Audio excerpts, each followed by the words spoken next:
وصیت کی ایک قسم ہے کہ جس کو مستحب وصیت کہا جاتا ہے۔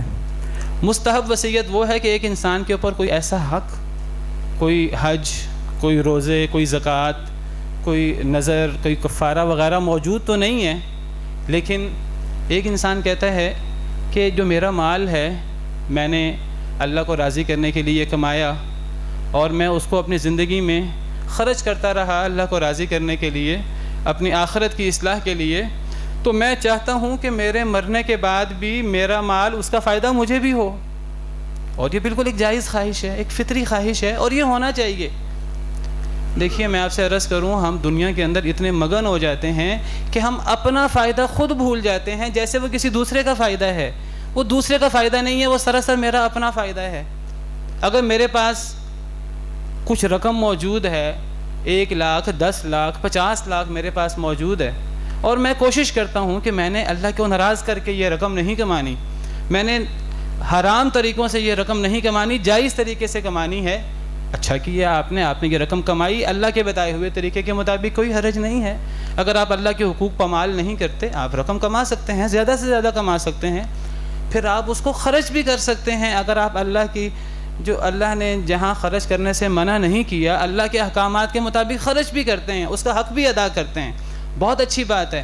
لیکن آپ کو اس رقم کا فائدہ صرف آپ کی زندگی میں نہیں ہونا چاہیے، آپ کو اس رقم کا فائدہ آپ کے مرنے کے بعد بھی ہونا چاہیے۔ وہ کیسے ہوگا؟ اپنی زندگی کے اندر آپ صدقات کریں، خیرات کریں، ایسے صدقات کریں جو صدقہ جاریہ ہو، اور مرنے کے بعد بھی آپ صدقہ کر سکتے ہیں۔ آپ مرنے کے بعد بھی اپنی وصیت میں یہ بات لکھ سکتے ہیں کہ میری جائیداد میں سے اتنی رقم کو فلاں اچھے کام میں خرچ کیا جائے، یہ آپ کا حق ہے اور بالکل جائز حق ہے۔ اور جو آپ مرنے کے بعد اپنے لیے اس قسم کی وصیت لکھ کے جائیں گے جو وصیت کرنا مستحب ہے، یہ وہ مال ہے جو آپ کا ہے۔ جو آپ وصیت کر کے نہیں جاتے تو یاد رکھیے وہ مال آپ کا نہیں ہے، وہ آپ کے ورثاء کا ہے۔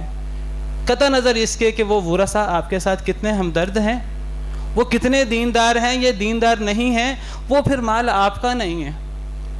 نبی کریم صلی اللہ علیہ وسلم کا ارشاد ہے، صحیح مسلم کی حدیث ہے، آپ نے فرمایا انسان کہتا ہے مالی مالی، میرا مال میرا مال، آپ نے فرمایا یاد رکھو تمہارے مال 3 طرح کے ہوتے ہیں۔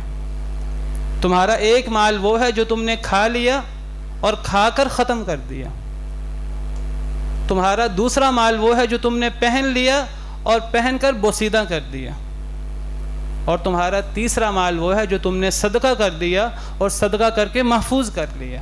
یہ 3 مال انسان کے ہیں۔ انسان کروڑوں کا مالک ہو، اربوں کا مالک ہو، کھربوں کا مالک ہو، وہ مال انسان کا نہیں ہے۔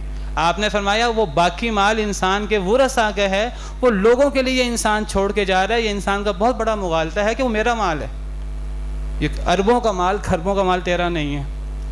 تجھے اگر ضرورت ہے تو تجھے 2 روٹیوں کی ضرورت ہے ایک وقت میں، تجھے اگر ضرورت ہے تو تجھے تن ڈھانکنے کے لیے لباس کی ضرورت ہے، اور وہ لباس بہت زیادہ رقم کا نہیں آتا۔